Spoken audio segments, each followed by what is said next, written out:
तो जय हिंद दोस्तों, कैसे हैं आप? उम्मीद होगी बढ़िया होंगे। तो दोस्तों आज हम कवर करने वाले हैं रिसेंट जीके के चैप्टर नंबर 20 यानी कि 20 के बारे में। तो यहाँ इसका नाम है संगम युग। संगम युग जिसे इंग्लिश में संगम एज कहा जाता है, जो कि टॉप 100 क्वेश्चन एंड आंसर रहने वाले हैं। SSC and UPSC exam type से हैं। यूपीएससी में पूछे जाते हैं या फिर एसएससी में भी। हर एक क्वेश्चन, हर एक मतलब कि कॉम्पिटेटिव एग्जाम के लिए ये महत्वपूर्ण है। तो चलिए इसे शुरू करते हैं। तो हमारा पहला क्वेश्चन है, संगम युग किस क्षेत्र से संबंधित है? संगम युग किस क्षेत्र से संबंधित है? तो दक्षिण भारत से संबंधित है, यानी कि तमिल क्षेत्र से।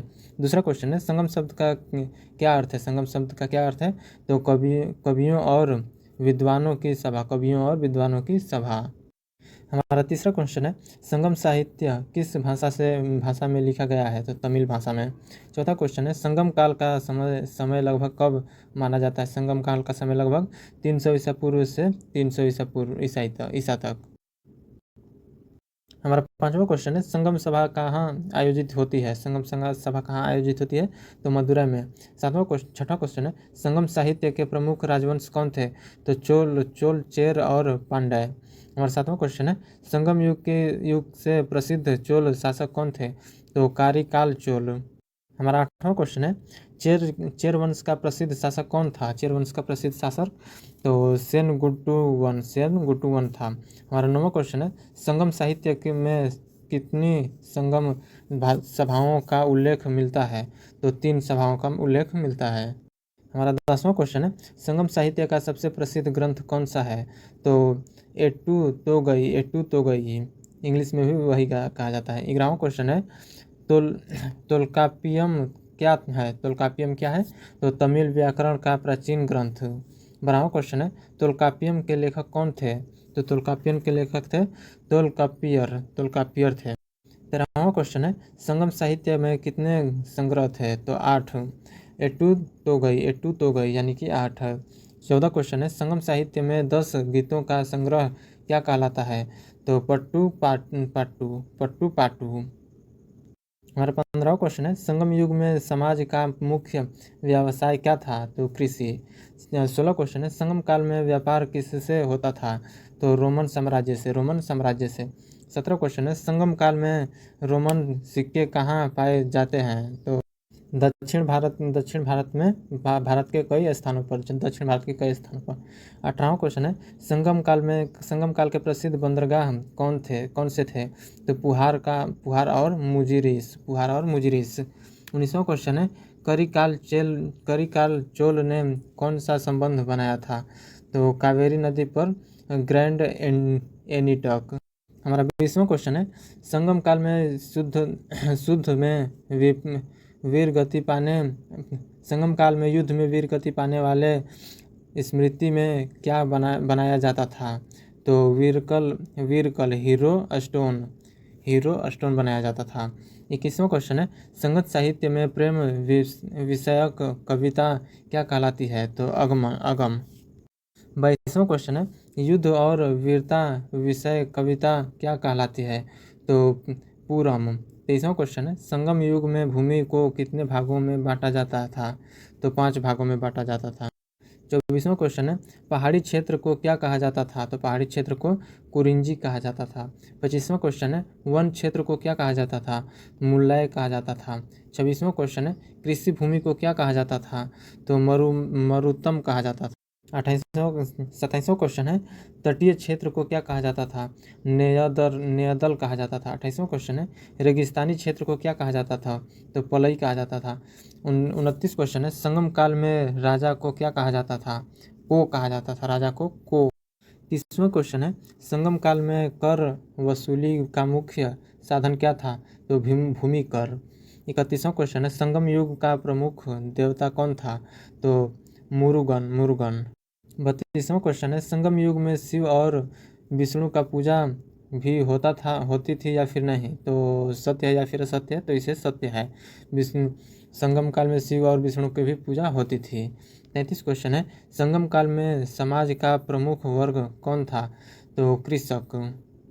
34 क्वेश्चन है, संगम काल में महिलाओं की स्थिति कौन थी?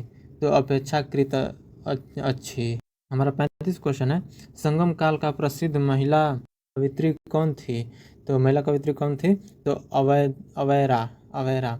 36 क्वेश्चन है, संगम साहित्य में कितनी कविताएं हैं? संगम साहित्य में लगभग 2300 कविताएं हैं।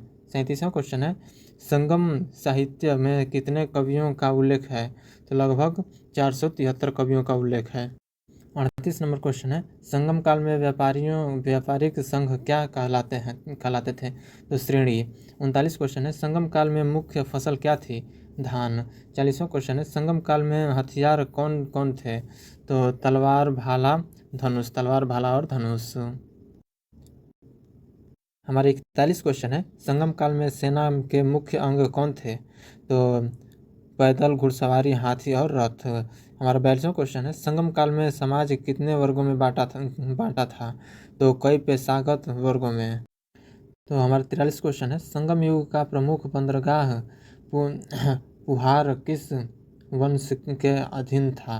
तो चोल वंश के अधीन था। 44 क्वेश्चन है, चेर वंश का राजधानी क्या थी? तो वज्जी।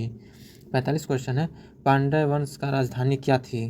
तो मदुरै थी। हमारा 46 क्वेश्चन है, चोल वंश का राजधानी क्या थी? तो उरैयूर। हमारा 47 क्वेश्चन है, संगम काल में शिक्षा किस माध्यम से होती थी? तो गुरुकुल के माध्यम से होती थी। हमारा 48 क्वेश्चन है, संगम युग का सिद्धांत व्यापारिक उत्पाद क्या था? तो मसाले। हमारा 49 क्वेश्चन है, रोमन लोग भारत से क्या खरीदते थे? तो मसाले, मोती, हाथी दांत। मसाले, मोती और हाथी दांत। हमारा 50वां क्वेश्चन है, संगम युग में विवाह प्रथा कैसी थी? तो सामान्य सामाजिक परंपरा। हमारा 51वां क्वेश्चन है, संगम साहित्य में नायक नायिका के प्रेम का वर्णन मिलता है? सत्य है या फिर असत्य? तो सत्य है, मिलता है। हमारा 52वां क्वेश्चन है, संगम काल में संगीत और नृत्य प्रचलित थे? सत्य है या फिर नहीं? असत्य। तो सत्य, प्रचलित थे। 53 क्वेश्चन है, संगम साहित्य में किस नदी का उल्लेख मिलता है? तो कावेरी नदी का उल्लेख मिलता है। यहाँ पर इसे हमारे राइटर ने पेंट नहीं किया है, तो इसे आप देख लीजिएगा कावेरी नदी से। हमारा 54 क्वेश्चन है, संगम युग में व्यापार किन मार्गों से होता था? तो समुद्र और स्थल के मार्गों से होता था। तो हमारा जो राइटर है ना, वो हमारा दोस्त है। हम लोग अपने वो हमें जो है क्वेश्चन बना करके देता है, टॉप क्वेश्चन, और हम रिकॉर्डिंग करते हैं। चलिए आगे बढ़ते हैं। हमारा 55 नंबर क्वेश्चन है, संगम युग में हाथी किस कार्य में उपयोग होती थी? तो युद्ध के कार्य में उपयोग होती थी। 56 क्वेश्चन है, संगम काल में लोहे का प्रयोग होता था या फिर नहीं? तो सत्य है, यह होता था। 57 क्वेश्चन है, संगम साहित्य में किसानों को क्या कहा जाता था? तो उझावर कहा जाता था। 58 क्वेश्चन है, संगम काल में कर वसूली का अधिकारी कौन होते थे? तो राजा के अधिकारी। हमारा 59 क्वेश्चन है, संगम काल में गांव का प्रमुख कौन होता था? तो ग्राम प्रधान। तो दोस्तों, अगर आपको हमारी वीडियो ये पसंद आ रही है तो आप हमारे चैनल को लाइक और सब्सक्राइब कर दीजिएगा, ताकि इससे हमें मोटिवेशन मिलती है, ताकि हम आगे भी वीडियो बना सकें।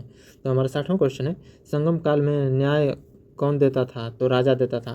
हमारा 61 क्वेश्चन है, संगम काल में साहित्य भाषा क्या थी? तो तमिल थी। तो हमारा 62 क्वेश्चन है, संगम युग में मंदिरों की पूजा किस देवता की अधिक होती थी? तो मुरुगन देवता की अधिक होती थी। 63 क्वेश्चन है, संगम काल में मोती कहाँ से प्राप्त होते थे? तो समुद्र से प्राप्त होते थे। हमारा 64 क्वेश्चन है, संगम काल में मोती व्यापार का केंद्र क्या था? तो मदुरै। 65 क्वेश्चन है कि संगम युग में प्रसिद्ध बंदरगाह मुजिरिस किस वंश का अधीन था? तो चेर वंश का अधीन था। हमारा 66 क्वेश्चन है, संगम युग में घोड़े कहाँ से आयात होते थे? तो अरब से आयात होते थे। 67 क्वेश्चन है, संगम युग में सैनिकों को वेतन किस रूप में मिलता था? तो धन या भूमि के रूप में। हमारा 68 क्वेश्चन है, संगम काल में कवियों को कौन पुरस्कार देता था? तो राजा। 69 क्वेश्चन है, संगम युग में समाज में सम्मान किसे मिलता था? तो वीर योद्धाओं को। तो 70 नंबर क्वेश्चन है, संगम काल में व्यापारियों को क्या कहा जाता था? तो वणिगर कहा जाता था। 71 क्वेश्चन है, संगम काल में शिक्षा किसे अधिक मिलती थी? तो पुरुष को। हमारा 72 क्वेश्चन है, संगम युग में महिलाओं को संपत्ति का अधिकार था या फिर नहीं, तो कुछ हद तक सत्य है यह बात कि संपत्ति का भी अधिकार कुछ हद तक था। तो 73 क्वेश्चन है, संगम काल में संगीत के साथ कौन सा वाद्य प्रचलित था, तो याल यानी कि वीणा जैसा था याल उसे बोला जाता था। हमारा 74 क्वेश्चन है, संगम साहित्य में कितने प्रमुख ग्रंथ हैं, तो 18 प्रमुख ग्रंथ हैं। 75 क्वेश्चन है, संगम युग में धार्मिक सहिष्णुता थी, संगम युग में धार्मिक सहिष्णुता थी या फिर नहीं, तो थी। तो हमारा अगला क्वेश्चन है कि संगम काल में नगरों का विकास हुआ, तो हुआ था, नगरों का विकास भी हुआ था। 78 क्वेश्चन है, 77 क्वेश्चन है, संगम युग में व्यापार के लिए कौन सा धातु प्रयोग होता था, तो सोना प्रयोग होता था। 78 क्वेश्चन है, संगम काल में समाज का आधार क्या था, तो कृषि था समाज का आधार। 79 क्वेश्चन है, संगम काल में वीरता का प्रतीक क्या था, तो वीर स्तंभ था। 80 क्वेश्चन है, संगम युग का प्रमुख सांस्कृतिक केंद्र कौन था, तो मदुरै था। 81 क्वेश्चन है, संगम साहित्य का सबसे पुराना ग्रंथ कौन सा है, तो तोलकापियम। 82 नंबर क्वेश्चन है, संगम युग में किस वंश का समुद्री व्यापार अधिक था, तो चोल वंश का समुद्री व्यापार अधिक था। 83 क्वेश्चन है, संगम युग में युद्ध में मारे गए सैनिकों की याद में क्या स्थापित किया जाता था, तो वीरकल स्थापित किया जाता था। हमारा 84 नंबर क्वेश्चन है, संगम काल में राजा का मुख्य कर्तव्य क्या था, तो प्रजा की रक्षा। 85 क्वेश्चन है, संगम युग में राजा से सलाहकार कौन होते थे, तो मंत्री लाल राजा के सलाहकार होते थे। 86 नंबर क्वेश्चन है, संगम काल में सैनिकों का प्रमुख कौन होता था, तो सेनापति। 87 नंबर क्वेश्चन है, संगम काल में कवियों को क्या दिया जाता था, तो धन और उपहार दिया जाता था। 88 नंबर क्वेश्चन है, संगम युग में धार्मिक जीवन कौन था, तो सरल और सहिष्णु। 89 नंबर क्वेश्चन है, संगम काल में शिक्षा केंद्र कहाँ था, तो मदुरै था। हमारा 90 क्वेश्चन है, संगम युग में मुख्य व्यापारिक वस्तु क्या थी, तो मसाले थे। हमारा 91 नंबर क्वेश्चन है, संगम काल का प्रमुख नदी कौन सी थी, तो कावेरी थी। 92 नंबर क्वेश्चन है, संगम काल में खेती किस पर निर्भर थी, तो वर्षा और नदियों पर। 93 नंबर क्वेश्चन है, संगम युग में समाज का मुख्य आधार क्या था, तो कृषि और व्यापार। 94 नंबर क्वेश्चन है, संगम काल में राजा का पद किस प्रकार मिलता था, तो वंशानुगत, तो जैसे कि एक मरा तो एक उसका बेटा बनेगा, उसका बेटा मरा उसको पोता बनेगा, ऐसे ही चलता था। 95 क्वेश्चन है, संगम काल में न्याय व्यवस्था किसके हाथ में थी, तो राजा के हाथ में थी न्याय व्यवस्था। तो 96 नंबर क्वेश्चन है, संगम साहित्य में किस प्रकार की कविताएं मिलती थी, तो प्रेम और वीरता की। 97 नंबर क्वेश्चन है, संगम काल में संस्कृति का केंद्र क्या था, तो तमिल भाषा और साहित्य। हमारा 98 नंबर क्वेश्चन है, संगम युग में सबसे महत्वपूर्ण साहित्यिक कार्य क्या था, तो संगम काव्य। 99 नंबर क्वेश्चन है, संगम काल का महत्वपूर्ण किस कारण है, संगम काल का महत्व किस कारण है, तो दक्षिण भारत के प्राचीन इतिहास की राजकारी। तो हमारा आज का लास्ट क्वेश्चन है, संगम युग किसके लिए प्रसिद्ध था, तो तमिल साहित्य और संस्कृति के विकास के लिए प्रसिद्ध था। तो दोस्तों ये रहे हमारे 3 कुछ महत्वपूर्ण प्रश्न, पहला, दूसरा और तीसरा। तो पहला क्वेश्चन है, चेर वंश का प्रसिद्ध शासक कौन था। दूसरा क्वेश्चन है, संगम काल में गांव का प्रमुख कौन होता था। तीसरा क्वेश्चन है, संगम साहित्य में कितने प्रमुख संग्रह हैं। तो हमारा आज का 20वां चैप्टर यानी कि 100 क्वेश्चन इसमें भी कंप्लीट हो चुका है। इससे पहले भी हमने 19 चैप्टर का कंप्लीट कर दिया है और ये हमारा 20वां है। तो ऐसे ही हमेशा लुसेंट के हर एक चैप्टर से क्वेश्चन एंड आंसर आते रहेंगे। हमारे चैनल को सब्सक्राइब कर लीजिए, पूरा लुसेंट ख़त्म कर देंगे। धन्यवाद।